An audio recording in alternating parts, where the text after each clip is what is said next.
বৃদ্ধ বয়সে বাবা মাকে হাত খরচ দিন। সময়ের সঙ্গে সঙ্গে আমাদের বাবা মায়েরা অনেক বেশি একা হয়ে পড়েন, অনেক বেশি অসুস্থ হয়ে পড়েন, তাদের শরীরে অনেক বেশি রোগ বাসা বাঁধে। ঠিক এই সময়টাই সন্তান হিসেবে আপনার সর্বোচ্চ সাপোর্ট দেওয়া উচিত। দায়িত্বশীল সন্তান হিসেবে আপনার উচিত বাবা মায়ের চিকিৎসার ব্যবস্থা করা। অবশ্যই প্রতি মাসে বাবা মায়ের হাত খরচ দেওয়ার চেষ্টা করবেন।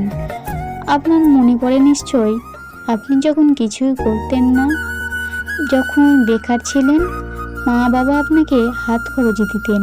সেই হাত খরচ দিয়ে কিন্তু আপনার জীবন চলত।